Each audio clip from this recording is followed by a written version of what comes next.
Hi friends, welcome to my YouTube channel chemical IQ. तो आज के इस वीडियो में हम लोग ये न्यूमेरिकल सॉल्व करेंगे जो कि स्क्रीन पे आपको दिख रहा होगा। ठीक है, ये मैंने क्वेश्चन लिया हुआ है के गवाने बुक से, चैप्टर नंबर 4 में जो चैप्टर है material balance with chemical reaction या process calculation with chemical reaction, इस चैप्टर का ये 11वां क्वेश्चन है। ठीक है, एक्सरसाइज 4.11। तो इस क्वेश्चन को हम लोग वीडियो में सॉल्व करेंगे। इससे पहले के क्वेश्चन हम लोग सॉल्व कर चुके हैं, प्लेलिस्ट में है, आप लोग वहां से देख सकते हैं। ठीक है, तो सबसे पहले हमारा काम क्या होता है कि क्वेश्चन को बहुत ही केयरफुल्ली, इसको ध्यान से पढ़ना। ठीक है, जिससे कि हमको ये मालूम हो जाए कि क्वेश्चन कह क्या रहा है, हमको ज्ञात क्या करना है, फाइंड आउट क्या करना है और वो चीज़ें हम कैसे निकालेंगे। ठीक है, बहुत ही अच्छा क्वेश्चन है। जस्ट जो इसके पीछे वाले क्वेश्चन रहे हैं उनसे थोड़ा सा डिफरेंट है। वहाँ पे मैंने आपको बताया भी था कि पीछे वाले क्वेश्चन में आपसे पूछता था केवल कि परसेंट एक्सेस आप एयर ज्ञात करिए। ठीक है, परसेंट एक्सेस आप एयर ज्ञात करने का पूछ रहा था वहाँ पे। लेकिन इस क्वेश्चन में थोड़ा सा उससे आगे स्टेप ले गया है, जहाँ जो कि मैंने पीछे बताया ही था कि जो हमारा प्रोडक्ट स्ट्रीम है उसका कंपोजिशन भी बताइए, और उसमें चूंकि नाइट्रोजन वगैरह भी होंगे। पिछले वाले क्वेश्चन में नाइट्रोजन का कोई रोल नहीं था क्योंकि एयर में नाइट्रोजन भी होता है, ऑक्सीजन भी होता है। ठीक है, तो चूंकि ऑक्सीजन हमारा जो है कंबशन में खर्च हो जाएगी, तो चूंकि नाइट्रोजन हमारा रिएक्ट नहीं करती है, ये इनर्ट है। ठीक है, अक्रिय गैस है, तो इसलिए हमको ये प्रोडक्ट स्ट्रीम के साथ मिलेगी। तो वही पूछ रहा है कि प्रोडक्ट स्ट्रीम जो होता है, मतलब जो हमारा रिएक्टर का जो आउटलेट है, जो रिएक्टर से निकलेगा हमारा प्रोडक्ट बनने के बाद, उसमें क्या क्या चीज़ें रहेंगी, उसका कंपोजिशन पूछा हुआ है। ठीक है, और आगे क्या भी कह रहा है कि ये जो ब्यूटेन है इसका हम एज्यूम करके चल रहे हैं, एज्यूमिंग कंप्लीट कंबस्शन हो रहा है। ठीक है, ब्यूटेन का कंप्लीट कंबस्शन हो रहा है, मतलब केवल CO2 बनेगा, केवल एक ही रिएक्शन होगा। ठीक है, अगर इनकम्प्लीट रिएक्शन होता तो वहाँ पे हमारा कार्बन मोनोऑक्साइड भी बनता, जो कि हमारा क्वेश्चन में दिया ही रहता है। ठीक है, कोई ना कोई हिंट दिया ही रहता है जिसकी मदद से हम लोग जान सकते थे कि इनकम्प्लीट कंबस्शन हो रहा है। ठीक है, और इनकम्प्लीट कंबस्शन कब होता है? जब हमारे पास एयर की क्वांटिटी कम होती है, एयर कम होती है। इसीलिए कि इनकम्प्लीट कंबस्शन ना हो, हम एक्सेस एयर डालते हैं। ठीक है, तो ये सब तो रही एक थियरी का पार्ट, हम लोग पढ़ेंगे जब कंबशन चैप्टर आएगा। तो अब हम लोग क्वेश्चन को एक बार ध्यान से पढ़ते हैं। ठीक है, प्लीज़ आप लोग पूरा वीडियो देखिएगा, और आपको अगर वीडियो पसंद आता है, समझ में आता है, तो चैनल को सब्सक्राइब करिए, लाइक करिए, शेयर करिए, कमेंट करिए। ठीक है, तो हम लोग क्वेश्चन को ध्यान से पढ़ते हैं। क्या कह रहा है कि a combustion reactor is fed with 50 kilo mole per hour of butane. ठीक है, ब्यूटेन का फॉर्मूला आपको पता होगा, CH4H10। ठीक है, and 2000 kilo mole per hour of air. ये कह रहा है कोई कंबशन रिएक्टर है, एक छोटा सा फिगर यहाँ पे बना लेते हैं। कोई कंबशन रिएक्टर है, उसमें हम लोग क्या डाल रहे हैं, 50 किलो मोल ये डाल रहे हैं, ब्यूटेन डाल रहे हैं। ठीक है, और एयर भी डाला जा रहा है उसमें। ठीक है, एयर भी डाला जा रहा है, कितना, 2000 किलो मोल पर घंटे के हिसाब से डाला जा रहा है। ठीक है, तो अब ज्ञात क्या करना है, calculate the percent excess of air used, जैसा कि हम पिछले क्वेश्चन में निकाले थे, वो ज्ञात करना है। Percent excess of air used, यहाँ तक तो क्वेश्चन पीछे वाले ही हैं। और आगे क्या कह रहा है, and composition of the gases leaving the combustion reactor, gases leaving the combustion reactor. इसका मतलब जो गैसें कंबशन रिएक्टर को छोड़ के निकल रही हैं, उसको लीव कर रही हैं, तो इसका मतलब उससे लीव क्या करेंगी, जो हमारा प्रोडक्ट होगा वही लीव करेगा। ठीक है, मतलब यहाँ से कुछ आउटलेट होगा, या ऊपर से भी आउटलेट हो सकता है। ठीक है, डिपेंड करता है कि क्या उसका फेज है। ठीक है,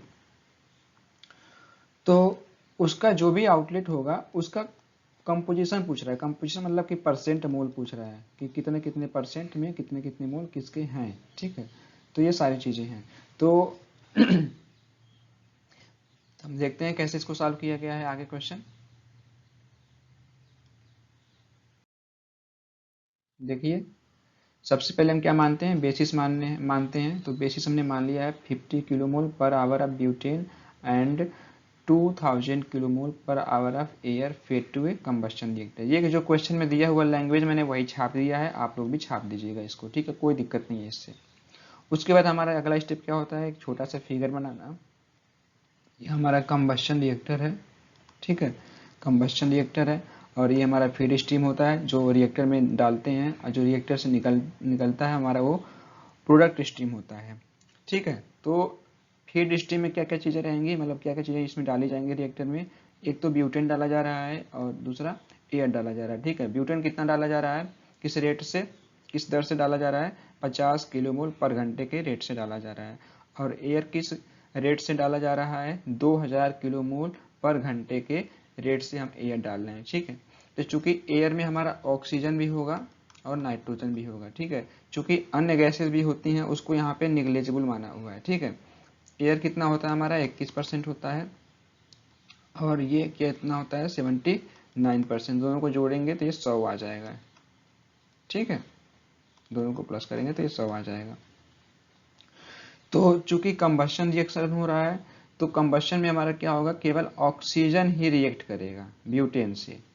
ठीक है, नाइट्रोजन चूंकि अक्रिय गैस होती है, इनर्ट गैस होती है, ये रिएक्ट नहीं करेगी, ये नॉर्मल टेम्परेचर पे रिएक्ट नहीं करती, नॉर्मल टेम्परेचर प्रेशर पे। ठीक है, ये इसको रिएक्ट करने के लिए बहुत ही ज़्यादा हाई टेम्परेचर प्रेशर की आवश्यकता होती है, जो कि यहाँ पे उतना नहीं मिल पाएगा इसको, इसलिए ये यहाँ पे नाइट्रोजन रिएक्ट नहीं करेगी। ठीक है, तो इसलिए जो भी हम यहाँ एयर डाल रहे हैं जितनी भी, मतलब 2000 में क्या होगा, ये 2002 पार्ट में होगा, इसमें कुछ ऑक्सीजन होगा, कुछ नाइट्रोजन होगा।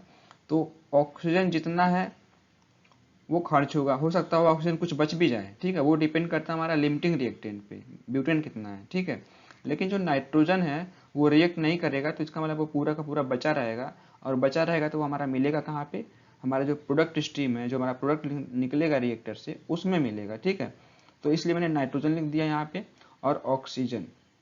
ठीक है, मैंने लिखा है पहले ही क्योंकि यहाँ पे क्वेश्चन में पूछा है परसेंट एक्सेस, इसका मतलब ऑक्सीजन जो एयर है एक्सेस में डाला जा रहा है तो ऑक्सीजन निकलेगा ही इधर से। ठीक है, तो ये सारी चीज़ें हो गई एक फिगर का पार्ट। अब अगला पार्ट आता है हमारा रिएक्शन लिखते हैं, जो भी रिएक्शन इसमें इन्वॉल्व हैं इस न्यूमेरिकल्स में उसको लिखेंगे। तो चूंकि कंप्लीट कंबशन हो रहा है तो हमारा रिएक्शन बस यही होगा। ठीक है, एक ही रिएक्शन होगा। अगर कंप्लीट नहीं होता, इनकम्प्लीट होता, तो एक रिएक्शन हमको और लिखना पड़ता है उस जिसमें हम कार्बन मोनोऑक्साइड बनाते हैं। ठीक है, तो चूंकि उसकी यहाँ पे ज़रूरत नहीं है तो उसको हम नहीं लिख रहे हैं यहाँ पे। ठीक है, वो जब वैसा क्वेश्चन आएगा तो हम वहाँ पे देखेंगे। ठीक है, तो रिएक्शन मैंने लिख दिया, ब्यूटेन का 1 मोल है यहाँ पे प्लस ऑक्सीजन का 6.5 मोल है, 6.5 मोल है, और ये मिल क्या रहा है, इससे रिएक्ट करने के बाद 4 किलो मोल हमारा CO2 मिल रहा है और 5 किलो मोल हमारा क्या मिल रहा है, पानी मिल रहा है। इसको हमने समीकरण 1 मान लिया। ठीक है, अब इसी की मदद से हम लोग क्या लिखते हैं, जो इक्विवेलेंट इक्वेशन लिखते हैं, स्टोइकियोमेट्रिक इक्विवेलेंट इक्वेशन, वो लिख दिया मैंने अगले स्टेप में। देखिए वही चीज़ है, यहाँ पे 1 किलो मोल है तो वही लिख दिया, 1 kilo mole butane equivalent 6.5 kilo mole oxygen equivalent 4 kilo mole CO2 carbon dioxide और 5 किलो मोल हमारा पानी मिल गया H2O। ठीक है, तो चूंकि ये रिएक्शन है तो रिएक्शन किलो मोल में हम लिखा हुआ है ये सब चीज़ें, तो इसलिए अगला स्टेप हम लोग क्या करेंगे, किलो मोल पर आवर में करेंगे। इसको हम रेट में कन्वर्ट कर देंगे, सब में चारों में हम क्या कर देंगे, घंटे से भाग कर देंगे आवर्स से, तो ये हमारा किलो मोल पर आवर में चेंज हो जाएगा, जिससे कि हमारा कोई फर्क नहीं पड़ने वाला है इससे। ठीक है, तो ये चीज़ हम समीकरण नंबर 2 मान लेते हैं। ठीक है, एक बार मैं फिर से बता रहा हूँ कि ये जो इक्वेशन लिखते हैं यही सारा है, इसी पे सारा न्यूमेरिकल हमारा बेस्ड है, इसी पे हम सारी चीज़ें सॉल्व करेंगे। ठीक है, ये और ये दोनों एक ही चीज़ है। इनका मतलब क्या होता है, एक बार मैं फिर से बताता हूँ। इसका मतलब यही है कि जो कंबशन रिएक्शन हो रहा है, ये वाला रिएक्शन हो रहा है, उसमें अगर 1 kilo mole per hour butane है तो उसको पूरा रिएक्ट करने के लिए हमको 6.5 किलो मोल ऑक्सीजन चाहिए। ठीक है, और अगर हमको 1 किलो मोल ब्यूटेन मिल गया और 6.5 किलो मोल ऑक्सीजन मिला हुआ है, ठीक है, तो और दोनों का रिएक्शन पूर्णतः हो रहा है, 100% हो रहा है, तो ये दोनों रिएक्ट करके हमको 4 किलो मोल CO2 देंगे और 5 किलो मोल पानी देंगे। ठीक है, ये जो इक्वेशन नंबर 2 है ये हमको यही बताता है। ठीक है, ये हमेशा कोई भी इक्विवेलेंट इक्वेशन हो तो आप उससे यही परिभाषित उससे कर सकते हैं, उसका परिभाषा निकाल सकते हैं। ठीक है, कि क्या क्या चीज़ें कितनी रहेंगी तो हमको कितनी चीज़ें मिलेंगी, ये क्या होता है, थ्योरेटिकली होता है। ठीक है, ये चीज़ें थ्योरेटिकली होती हैं क्योंकि हम रिएक्शन से ही निकाल रहे हैं। ठीक है, तो अब आगे देखते हैं, इक्वेशन 2 हमने इसको मान लिया। अब फ्रॉम इक्वेशन 2 जो वही इक्विवेलेंट इक्वेशन लिखा था उसमें हमने इन दोनों को ले लिया ब्यूटेन और ऑक्सीजन को ले लिया हमने, क्या था उनमें रिलेशन क्या था कि 1 kilomole per hour butane equivalent to 6.5 kilomole per hour oxygen. ठीक है, अब मैंने क्या किया, बोथ साइड में 50 से गुणा कर दिया।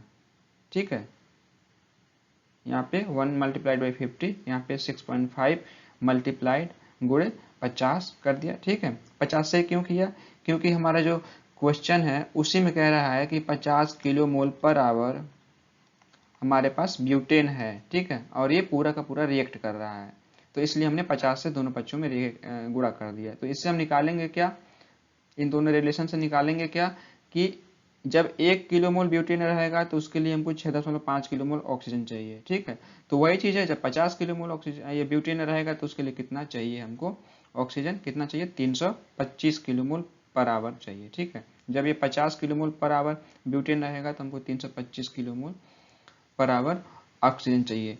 ठीक है, तो ये 50 के मुकाबले ऑक्सीजन कितना हमको चाहिए वो निकाल लिए क्वांटिटी। ठीक है, ठीक है, ये तो थ्योरेटिकली हमारा हो गया। ठीक है, थ्योरेटिकली ऑक्सीजन कितना चाहिए हमको, जितनी जरूरत है रिएक्शन करने के लिए वो कितना चाहिए वो हमने निकाल लिया 350 किलोमोल, मतलब ये रिएक्टेड ऑक्सीजन है। ठीक है, रिएक्टेड ऑक्सीजन है। अब इसको हमने थर्ड पॉइंट मान लिया, थर्ड इक्वेशन मान लिया। फ्रॉम इक्वेशन थर्ड हम क्या लिखेंगे, थ्योरेटिकली जो मैंने एक्सप्लेन किया वही चीज़ है यहाँ पे, theoretically required oxygen for combustion of 50 kilomole per hour butane. ठीक है, कितना हो गया, ये 350 किलोमोल, मतलब ये जो इक्वेशन के रूप में लिखा हुआ है उसी को हमने शब्दों में लिख दिया है, वर्ड्स में लिख दिया है। ठीक है, but total air fed to a combustion reactor, कह रहा है क्या ये लाइन कि लेकिन हम जो टोटल एयर कंबशन रिएक्टर में फिट कर रहे हैं उसकी क्वांटिटी कितनी है, उसका जो रेट कितना है, 2000 किलोमोल पर घंटे है। ठीक है, so total oxygen fed to a combustion reactor, ये मैंने यहाँ पे, अब चूंकि एयर इतना फीड किया गया तो चूंकि एयर में ऑक्सीजन है तो वो कितना फीड किया जाएगा, तो इसी क्वांटिटी का हम लोग 21% निकालेंगे, 2000 का 21%। ठीक है, 21%, तो वही अगली लाइन है, so total oxygen fed to a combustion reactor 2000 गुणे 21%, यहाँ पे लिख दिया मैंने क्या, किलोमोल पर घंटे। ठीक है, तो वही अगली लाइन में है 2000 गुणे 21/100। ठीक है, परसेंटेज को ऐसे ही हम लोग गुणे के रूप में कन्वर्ट करते हैं। तो इसको सॉल्व करेंगे तो आपका आएगा 21 दूना 42, 100 से ये 2 जीरो कैंसिल हो जाएगा यहाँ पे, और 21 दूना 42 और 1 जीरो और, तो ये 420 किलोमोल पर आवर आ गया। मतलब कि जो टोटल एयर हम फीड किए 2000, इसमें से 420 हमारा क्या है, 420 हमारा क्या है, ऑक्सीजन है, और जो बचेगा आपका वो आपका हो जाएगा नाइट्रोजन। ठीक है, तो 420 ऑक्सीजन हमने इसमें डाला और रिएक्ट कितना किया था, 325, इसका मतलब कुछ ऑक्सीजन हमारा बचा होगा। ठीक है, वो चीज हम आगे निकालेंगे, आप लोग ध्यान रखिएगा।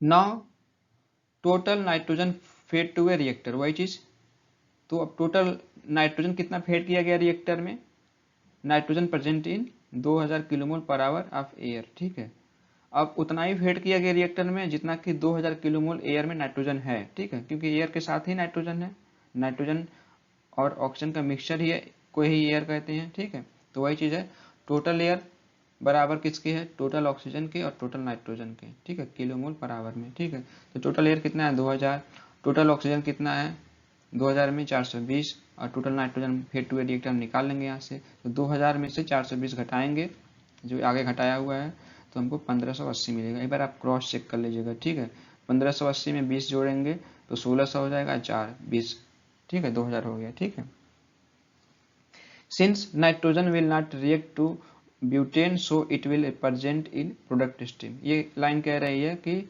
चूंकि नाइट्रोजन ब्यूटेन से रिएक्ट नहीं करेगा इसलिए ये हमको प्रोडक्ट स्ट्रीम में मिलेगा। ठीक है, so nitrogen present, nitrogen in product stream, so nitrogen in product stream कितना होगा, 1580 किलोमोल हमारा ये निकल के आ गया। एक तो हमको निकल के आ गया।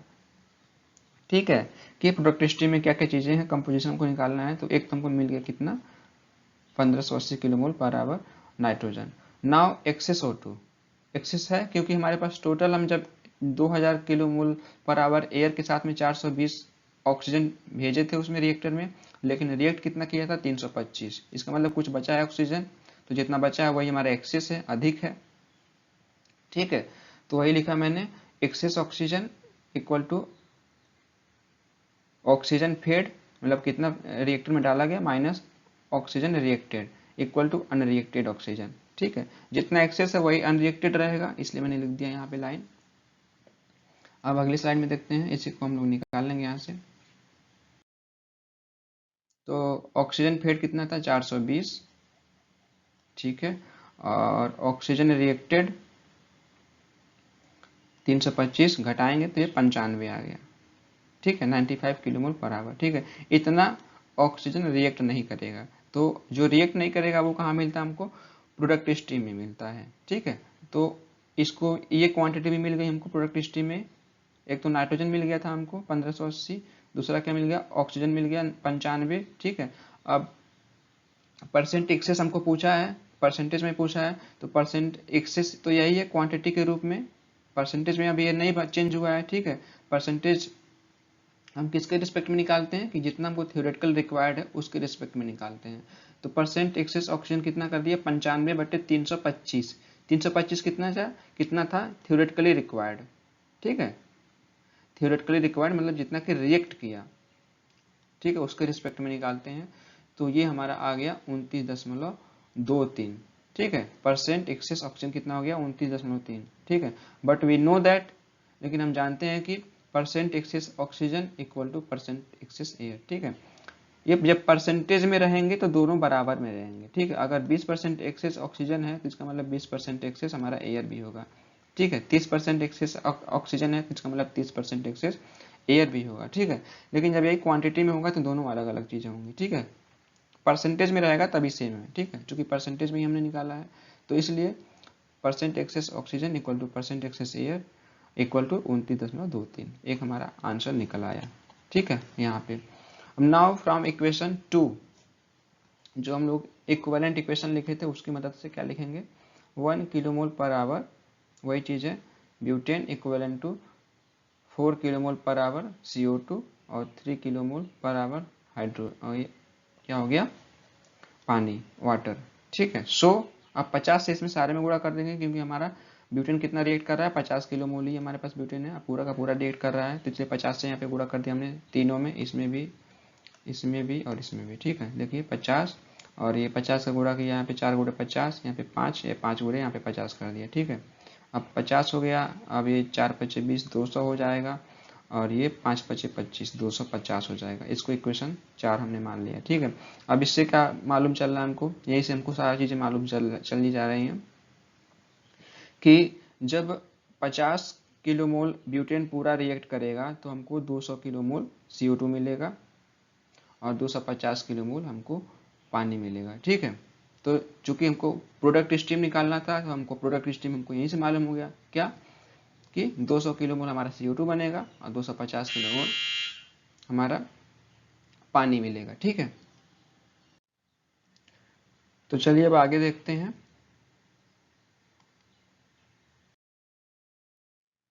वही सारी चीज़ें हैं जो मैंने बताया आपको, वही चीज़ें यहाँ पे लिखी हुई हैं। फ्रॉम इक्वेशन 4, ठीक है, इक्वेशन 4 की मदद से वी कैन राइट, क्या लिख सकते हैं हम लोग, प्रोड्यूस्ड CO2 हमारा कितना प्रोड्यूस हुआ, ठीक है, 200 किलो मोल पर आवर, इस रेट से हमारा प्रोडक्शन हो रहा है CO2 का। और पानी हमारा प्रोड्यूस हुआ किस रेट से, 250 किलो मोल पर आवर, इस रेट से हमारा प्रोड्यूस हो रहा है, ठीक है। तो now composition of the product stream, ठीक है। ये क्वांटिटी हमको मालूम हो गई, ये मालूम हो गई, और ऑक्सीजन भी मालूम हो गया था, नाइट्रोजन मालूम हो गया था, ठीक है। तो प्रोडक्ट स्ट्रीम में हमारी यही सारी चीज़ें मिली, 4 चीज़ें, तो उनको हमने एक टेबल के फॉर्म में लिखेंगे, जिससे कि एग्जामिनर को एकदम देखते ही मालूम हो जाए। अगर सबसे पहले आपका वो आंसर ही देखेगा, ठीक है, अगर आपका आंसर उसके आंसर से मैच किया तब तो आपको नंबर देते हुए चला जाएगा, ठीक है। और हो सकता हो कि थोड़ा पन्ना पलट के देख ले भी कि कैसे आपने सॉल्व किया, ठीक है। लेकिन अगर आंसर आपका गलत है तो आगे देखने की जरूरत नहीं है उसको, ठीक है। तो ऐसे 3 कॉलम बनाते हैं हम, एक में लिखते हैं कौन कौन से कंपोनेंट है, एक में उसकी जो क्वांटिटी है किलो मोल में या केजी में या जिस भी टर्म्स में होगी, जिस भी यूनिट में होगी वो, और दूसरा क्या है, परसेंट मोल में, ठीक है। तो वही चीज़ है, पहला CO2 है हमारा प्रोडक्ट है, तो CO2 कितना मिला, 200 किलो मोल, उसको लिख लिया। पानी कितना मिला हमारा, 250 किलो मोल। ऑक्सीजन कितना मिला हमारा, 95 किलोमोल पर आवर मिल रहा है, रेट से मिल रहा है। नाइट्रोजन कितना मिला, 1580 किलोमोल पर आवर के रेट के मिल रहा है, ठीक है। अब इन चारों को जोड़ देते हैं, ठीक है। तो चारों को जोड़ेंगे तो हमारा 2125 आएगा, ठीक है। एक बार आप लोग क्रॉस चेक कर लीजिएगा, हमसे भी गलती हो सकता है, ठीक है। तो 2125 किलोमोल पर आवर ये टोटल क्वांटिटी आ गई, ठीक है। अब चूंकि परसेंटेज निकालना है तो टोटल क्वांटिटी इतनी है, ठीक है। टोटल क्वांटिटी हमारी कितनी है, 2125, ठीक है। अब मान लीजिए CO2 इसमें कितना परसेंट है, 2125 में 200 हमारा क्या है, CO2 है, ठीक है। मतलब 2125 में हम 200 नंबर पाए, तो परसेंटेज कैसे निकालते हैं, प्राप्तांक बटे पूर्णांक। 2125 में हमने पाया कितना नंबर, 200 नंबर, ठीक है। तो प्राप्तांक बटे पूर्णांक गुणे 100 कर देते हैं, ठीक है। तो उसी तरीके से ये भी है कि 2125 में 200 हमारा CO2 है, तो कितना परसेंट CO2 है, इसको ऐसे निकाल लेंगे, ठीक है। तो निकालेंगे तो ये आएगा आपका 9.41, और उसी तरीके से यहाँ पे 250 कर देंगे तो ये पानी का निकल के आ जाएगा, तो ये आएगा 11.77 आएगा, ठीक है। और इसी तरीके से ऑक्सीजन कर देंगे 95, ये 95 कर देंगे, यहाँ पे दशमलव लगा के, मतलब आपको समझाने के लिए बता रहा हूँ, 95 बट्टे इतना कर देंगे तो आपको ये निकल के आएगा ऑक्सीजन का, ठीक है। और 1580 कर देंगे इसी को, 1580 बट्टे 2125 गुणे 100, ठीक है। तो आपको ये इतना निकल गया, 74.35 निकल के आएगा, ठीक है। और इन चारों को जोड़ेंगे तो आपको 100 मिलना चाहिए, ठीक है। 100 मिलेगा, आप एक बार क्रॉस चेक कर लीजिएगा।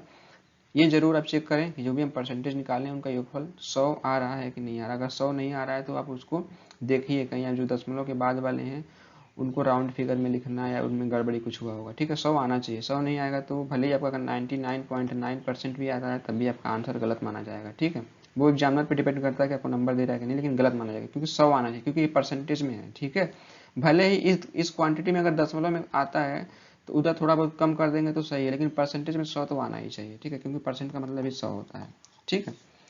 तो आई होप आपको वीडियो ये पसंद आया होगा, ठीक है। तो अगर आपको ये वीडियो पसंद आया है तो प्लीज़, चैनल हमारा है केमिकल IQ, पहले जो कि चैनल का नाम था आइंस्टीन बाबा, तो काफ़ी बच्चों ने ये सजेशन दिया कि सर जो भी हम सब्जेक्ट पढ़ रहे हैं उससे रिलेटेड कुछ नाम हो तो अच्छा रहेगा, तो इसलिए मैंने इसका नाम रख दिया केमिकल IQ, ठीक है।